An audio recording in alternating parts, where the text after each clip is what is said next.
ल साथी यो चाहिँ आज चाहिँ अन्तिम ट्रक मामाको ट्रक बिजनेसको अन्तिम दिन यो ट्रकलाई हामी बुझाउँदैछौँ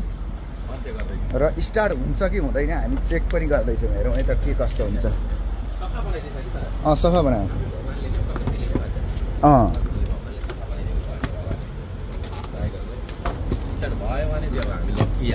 लकी त्यो अन गर्दा नि कहीँ लाइटहरू पनि बलेन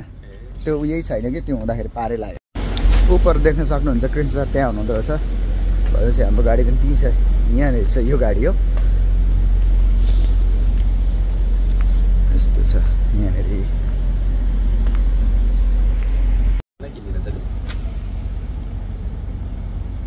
ल यहाँ सरले आएर चाहिँ अब जम्प स्टार्ट गर्दैछु म म्याडम एकै तालमा नि हो अघि लाइट बल्यो नि त ल साथी हो अन्तिम ट्रक भएर मैले यो मामाको भिडियो गरिरहेको छु र देख्न सक्नुहुन्छ यहाँ धेरै थोक बलेका छन् यो बलेका कुराहरू हट्दै जान्छन् अब ब्रेक एयर भनेको छ त्यहाँ होइन त्यो भनेको यहाँनिर हाम्रो यो बिल्ड भइरहेछ एयर यो चाहिँ 120 यता कता पुगेपछि यो कराउनेहरू नै अफ हुन्छ अब तपाईँलाई म भित्रको देखाउँछु है त यो ट्रेलर एयर ब्रेक सप्लाई भयो यो पार्किङ ब्रेक भयो पछाडि हामीले ट्रेलर तानेको बेला चाहिँ यसलाई थिच्नु हुँदैन किनभने थिच्यो भने चाहिँ जुन त्यो लोती तपाईँहरूले ट्रकको पछाडि झुन्डेको देख्नुहुन्छ त्यहाँबाट हावा जान्छ अनि त्यही हावाले गर्दा चाहिँ ब्रेकहरू लगाउने हो तर त्यहाँ अब ट्रेलर नभएपछि यो थिच्यो त्यतिकै भने हावा मात्रै जान्छ यो बिल्डअपै हुँदैन अरू त्यस्तो खासै यहाँ छैन जुन पछाडि हामीले त्यो हुकअप गर्छौँ त्यसलाई तलमाथि गर्न सकिन्छ होइन रेस गर्न सकिन्छ यहाँनिर छ त्यतिको अप्सन अनि यो ट्र्याक्सनहरूको छ यस्ता बेसिक कुराहरू छन् यहाँ जे होस् तपाईँहरूले देख्नुभयो होइन अब यताउति पेसेन्जर बस्ने भइगयो यो भनेको अनि कम्पार्टमेन्ट चाहिँ धेरै छ डकुमेन्ट्सहरू विभिन्न प्रकारको राख्नुपर्छ र यो डिभाइस चाहिँ के हो भन्नुहुन्छ भने लग सिस्टम हुन्छ ड्राइभरले कुदाउँदाखेरि उनीहरूको एपमा यो कनेक्ट हुन्छ र कतिबजेदेखि कतिबजेसम्म कुदाए थाहा हुन्छ 11 घन्टाभन्दा धेरै चाहिँ ड्राइभरले कुदाउन पाइँदैन पर डे तर ह्याक गरेर पनि धेरै कुदाउने सिस्टम देखिएको छ र यो पर्दा पछाडि के छ भने चाहिँ यहाँ चाहिँ अहिले कसैले कुदाउँदैन त्यो भएर त्यस्तो नराम्रो आई मिन राम्रो छैन र पनि म तपाईँहरूलाई देखाइदिन्छु यो एकछिनलाई लाइट बालौँ है त पहिला यस्तो लाइट सिस्टम यो होइन डोम लाइट बलो लाइट है त अनि स्लिपर यो सबै बालिदिएको छ है मैले जस्ट देखाउनु होला अब यो पर्दा पछाडि चाहिँ तल एउटा छ बेड माथि अर्को छ दुईवटा बेड छन् यहाँनिर सामान राख्ने ठाउँ भइगयो होइन एउटा के रहेछ खसी पनि हालो यो भनेको चाहिँ तपाईँको हेर्नै पर्छ यो क्याबिनेट हो यहाँ लुगाहरू झुन्डाउन मिल्छ कोटहरू यो ड्रोयर जस्ता हुन् खानेकुराहरू स्टक गरेको हुन्थ्यो हामीले यो भनेको चाहिँ फ्रिज हो तलको चाहिँ यो तान्दाखेरि आउँछ फ्रिज हो अनि यो माइक्रोवेभन भइगयो यो लड्दैन होइन यो कम्पार्टमेन्ट भयो माथि सुत्ने भयो अनि डबल ड्राइभर हुँदा चाहिँ के हुन्छ भने एउटा सुतिरहेको हुन्छ अर्कोले कुदाइरहेको हुन्छ अनि यहाँनिर चाहिँ यो चाहिँ भर्याङ छ यो तल खस्छ त्यहाँबाट चढेर चाहिँ हामी माथि जाने हो र यस्तो हुन्छ धेरै खतरा पनि हुँदैन अनि त्यहाँ विन्डो छ त्यो यो निकाल्दाखेरि त्यहाँ चाहिँ विन्डो छ यतापट्टि पनि सेम थिङ हो यतापट्टि पनि सेम थिङ हो एसी हिटरहरू सबै आइरहेको हुन्छ अनि यसलाई हामीले कम्प्लिटली क्लोज गरिदिउँ यसरी डिट्याच गरेर भने एउटा पनि लाइट छेर्दैन र मजाले सुत्न सकिन्छ र यो थियो तपाईँहरूले अलिकति रिभ्यू गराइदिएको अब भने चाहिँ हामी गाडीलाई तताउँछौँ तताएर चाहिँ बाटो तताउने प्रयास गर्नेछौँ साथीहरू अघि एकखेप त हेरेको थियो र पनि के गर्नुपर्छ भने प्री ट्रिप भन्ने हुन्छ त्यो भनेको चाहिँ एकखेप गाडी माथिदेखि तलैसम्म होइन लाइट्सहरू के बलेका छन् कि छैनन् टायर पम्चर भएको छ कि छैन लातले दिने लातल दिँदा थाहा हुन्छ आफूलाई हावा गएको नगएको केही स्क्रैचहरू छ कि छैन भाँचिएको फुटेको केही छ कि छैन यो अल द वे अफ छ कि छैन यो अफ भएन भने फुत्तै निक्लिन्छ कुदाउँदा कुदाउँदै भरे बाटामा ओभर पर्नुभन्दा अगाडि हेरियो भने पुलिसको टिकटबाट पनि जोगिन्छ आफू समस्यामा पर्नबाट पनि जोगिन्छ दुईटै कुरा एकैचोटि हुन्छ अनि यो अलिकति हाम्रो बिग्रेको छ यो चाहिँ अलरेडी थाहा थियो होइन त्यही भएर म खासै यसलाई मतलब गर्दिनँ यो निक्लिँदैन यो अलिकति तल गएको छ त्यसले नो इस्यु अरू अब सबै ठिकै छ यहाँबाट हेर्ने होइन त्यस्तो केही पनि छैन यो बलिरहेको छ यहाँ यो ब्याक बत्ती बल्छ अहिले यस्तो हो मजाको छ त्यो ल मैले यो थिचिसकेको छ अल द वे अब रिभर्समा जाँदैछ ट्रक मामा त्यही हेर्दै हुनुहुन्छ ल साथीहरू यहाँबाट मैले निकालेँ अब हामी अगाडि बाटो लाग्छौँ म अगाडि हुन्छु अब यो ट्रक कुदाउँदा चाहिँ भिडियो गर्न सकिँदैन कि किनभने यहाँ मल्टिटास्क हुन्छ त्यो हुँदाखेरि म यति नै भन्दै तपाईहरुलाई कति चाहिँ गाह्रो छ यो घुमाउनै मात्रै दुईतिर गाडी हेर्नु यहाँ ट्रकै मात्रै छन् यति सानो देखिन्छ तल गाडीहरु ओ लो इन फ्युल रहेछ तेल पो हाल्नु पर्ने त कति माल छ हेरौँ है त पहिला लो इन फ्युल भन तर हटी पनि हाल यो के भएर चेक इन्जिनहरु बलिरहेको छ अब यो हामीले जसै अक्सनमा फ्यालेको गाडी हो त्यो भएर नपर्खिने हिसाबमै बाटो लागि मामा पछाडी म यहाँ छु ल साथी यस्तै यो ट्रक कस्तो हुन्छ भन्नुहुन्थ्यो आज छोटो रिभ्यू दिने प्रयास गरौँ हाम्रो ज्वाइँ पनि आउने भन्नुहुन्थ्यो फोन उठाउनु भएन त्यो हुँदा अहिले सुतिरहनु भएको छ अहिलेसम्म कल ब्याक गर्नु भएको छैन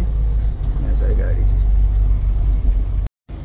ल साथीहरु छोटो भिडियो गरेर मैले देखाएको यहाँ हाफवे आइसकेको छौँ हामी र यो एउटा चाहिँ एयरपोर्टको छेउमा चाहिँ मामा पछाडी हुनुहुन्छ यस्तो ठाउँ छ कि बिचको अब यो हामी नेपालीले चाहिँ काले गाउँ भन्छौँ हैन काले गाउँको बिचबाट कटाउनु छ यस्तो छ अवस्था धन्न आज शुक्रबार हुँदाखेरि धेरै चाहिँ गाडीहरु इन्जोय गर्न भएको छ नभए दुईतिर यहाँ गाडी हुन्थ्यो अस्ति ट्रेलर सहित आउँदा त उतावडीको गएको गाडीलाई पास हुन दिएर मात्रै हो क्या उताबाट गाडी आउँदैछ नि त्यस्तो भयो भने अलिकति यता पेल्नै पर्छ पारै लाग्दैन के गर्ने त्यसरी चाहिँ हामी अघि बढ्ने कुरा हो ल जाँदैछौँ वहाँ पुगेपछि म देखाउँछु है त र रेल रोड आउँदाखेरि चाहिँ खासै भने विन्डो हामीले रोल गर्नुपर्छ मैले अलिकति रोल गरेको छ हल्का ब्रेक हान्ने आवाज सुन्ने के आउँदैछ कि छैन भने बिस्तारै जाने साथी हो अघि छेउको मैले त्यो भिडियोमा 1 माइल आइल्यान्ड भने कि लङ आइल्यान्ड भने थाहा भएन लङ आइल्यान्ड चाहिँ होइन त्यो चाहिँ ड्रिङ्क्सको नाम होला यो चाहिँ 1 माइल आइल्यान्ड भन्न खोजेको मैले अघि यो चाहिँ के भने यो के अरे इलेक्ट्रिक उत्पादन गर्ने होइन के भन्दो रहेछ यसलाई भने यो चाहिँ उतापट्टि अघि देखेको चाहिँ लङ आइल्यान्ड भने कि 1 माइल आइल्यान्ड भने मैले एक्ज्याक्टली बिर्सेँ त्यही भएर यहाँ मैले राइट कुरा भन्नको लागि फेरि गरेको यो चाहिँ के अरे के भन्छ 1 माइल आइल्यान्ड चाहिँ हो है 1 लङ आइल्यान्ड चाहिँ होइन 1 माइल आइल्यान्ड भनेर चाहिँ चिनिन्छ यो चाहिँ हिस्ट्रीमै छ होइन सबै पावर प्लान्टहरू सबैभन्दा ठुलो पावर प्लान्ट थियो त्यो समयको र यो पावर प्लान्टहरू चाहिँ यसरी ध्वस्त भइसकेपछि यसलाई 0% न्यूनीकरण गर्न सकिँदो रहेछ यसलाई चाहिँ हेरचाह गरिरहनु पर्दो रहेछ अन्तिमसम्म केयरटेकर गरिरहनु पर्दो रहेछ किनभने यो पावर प्लान्ट चाहिँ कहिले पनि 0 मा पुर्याउन सकिँदो रहेछ त्यो पनि अब धेरैलाई थाहा छ होला तर मलाई चाहिँ त्यो ज्ञान थिएन त्यो तपाईहरुसँग चाहिँ सेयर गरेको पावर प्लान्ट भने अत्याधिक डेन्जरस कुराहरू छ एक समयमा यो जुन हेरिसबर्गको चाहिँ तल बटमतिर एयरपोर्टको छेउमा छ यो पड्किँदाखेरि चाहिँ धेरै अगाडिको कुरो 70s तिरको हो यो हो कि 60s को यो सिटी नै इभ्याकुएट गरेको थियो अरे किनभने त्यति साह्रो हानिकारक हुन्छ र वर्षौं यहाँनेरि मान्छेहरू बिमारी हुन्छन् त्यस्ता खालका कुराहरू हुन्छ त्यही भएर अहिले रसिया युक्रेनको वारमा पनि युक्रेनमा भएको जुन त्यो पावर प्लान्ट छ यति त्यसमा रसियाले एट्याक गर्यो भने युरोप सबै सिद्धिने भन्ने छ किनभने यसको 2-3 गुणा ठुलो भन्ने चाहिँ खबर छ हो यस्ता कुराहरू हुन्छन् र यो एकदमै इलेक्ट्रिक उत्पादन गर्न चाहिँ अब बल्कमै गर्न सको यो जस्तो राम्रो केही पनि होइन तर अब विषादीको रूपमा चाहिँ त्योबाट हुने ठाउँ पनि छैन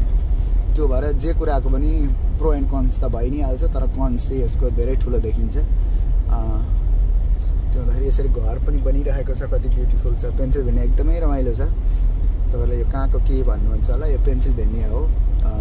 मिडल टाउन भन्दा पनि हुन्छ मिडल टाउनमै चाहिँ लगभग हामी अलिकति कटिङ होला ल्याङ्कास्टर पुग्न आँटेका छौँ यो चाहिँ चोर बाटो भनेर पनि परिचित छ यसमा चाहिँ रमाइलो बाटो छ तलमाथि उकालो ओह्रालो उकाली ओह्राली गर्दै भने जस्तो यहाँ अस्ति आलु ट्याप्पै रोपेको थियो आलु सबै उठाएका छन् र जुन एउटा भेजिटेबल सप छ त्यहाँ हामी निक्लेर पनि के गर्न सक्छौँ भनेको थियो अघि त्यहाँ ठ्याक्कै पासमा मैले भिडियो खिचेको थिइनँ तर त्यो भेजिटेबल सप चाहिँ बन्द थियो त्यो अगाडि चाहिँ ठुलो एउटा हिउँलाई चाहिने नुन बोक्ने ट्रक चाहिँ त्यो अगाडि बसिरहेको थियो र त्यस्ता गतिविधिहरू अहिले छैनन् तर पनि आलु चाहिँ कतिले अहिलेसम्म राख्दा रहेछन् र हुन्छ नि हार्भेस्ट गरिरहेको अवस्था छ ज्वाइँले ठक्कै कल गर्नुभयो उहाँ उठ्नु भएको थिएन म उहाँलाई कल ब्याक गरेर एकछिन बोल्छु र उहाँ पुगेपछि तपाईँहरूलाई देखाउँछु है त यहाँबाट चाहिँ उता हाम्रो पछाडि मामा हुनुहुन्छ त्यहाँ धेरै थोक देखिएको छ त्यो मध्येको एउटा कम्पनी हाम्रो हुन्छ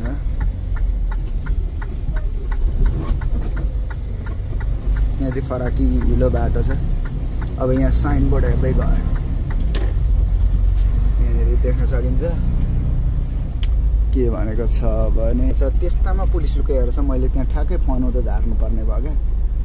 किनभने त्यो पुलिस त पछाडि आउँछ नि हो डेफिनेटली त्यस्तो डुबाउन पनि बसेका हुन्छन् कि आएन आउन चाहिँ त्यहाँ लुकेको छ पुलिस एउटा सक्नुहुन्छ। मामा पछाडि हुनुहुन्छ, दुईवटा मामा हुनुभयो नि त झन्डै, कान्छो मामा र जेठो मामा। जेठो मामा त अर्को हाम्रो गाडीभित्र लुकेर बसिरहनु भएको थियो। यहाँ हेर्नु यो कति थोक छ यहाँ सेल, यो कम्पनीले कस्ता कस्ता ग्यासहरू होइन विभिन्न ट्रकहरूले विभिन्न ठाउँबाट ल्याएका लोडहरू यहाँ छन्। हामी चाहिँ साइनबोर्ड हेर्दै गएको छ गएको। यहाँ पनि छ, आज धेरै हुन्छन् किनभने आज अन्तिम दिन हो यो ट्रक ल्याउने। यतै रहेछ, यतै जानु पर्यो, यता त होइन त्यो हुनुपर्छ। यहाँ चाहिँ के छ के छैन होला क्या यहाँ। बाफ्रे वालमार्टका हेर्नु कति छ ग्यास ट्याङ्करको ट्याङ्कर मिलाइरहेको छ मान्छे, अघि बढिरहेको छन्। यहाँ गाडी सारिरहेको छन्, यताउता राख्दै के गर्यो भने त्यो ट्रक ब्याग सार्दैछ जस्तो छ। त्यसलाई ब्याग सार्न दिउँ भन्ने हिसाबले पनि छोड्दै नभए साइडमै राखेको थिएँ। त्यसलाई कस्तो झ्याउ गरेछ मुलाले, फेरि भित्र लान खोज्यो के गर्यो त्यसले डुबाइगयो। एकछिन राखेर अब यहाँ पेपर वर्कहरू त्यहाँ के साइन गर्नुपर्छ अनि भित्रै लान पाइन्छ जस्तो लागेको छ। भित्रै एक ठाउँमा राख्न लाउँछन् क्या यिनीहरूले त्यो दा। अब एकछिनलाई चाहिँ म यो अफ गर्छु अनि यो पार्किङ गरेर फेरि तपाईँहरूलाई देखाउँछु ल कहाँ के राख्ने बुझेर। ल साथीहरू यो जति पनि के अरे के भन्छ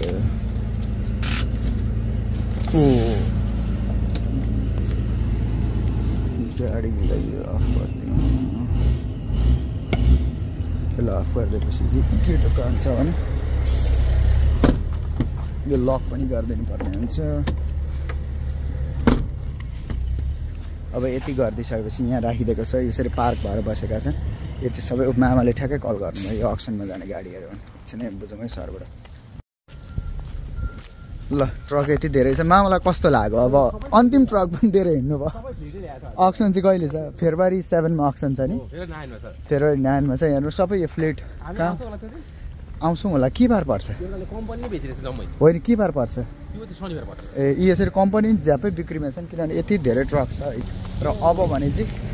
घरतर्फ लाग्दैछौँ, पछि कतिको चेक आउँछ कि त्यतिखेर मात्रै थाहा हुन्छ। सरको ब्लग सुरु भयो, मैले गाडी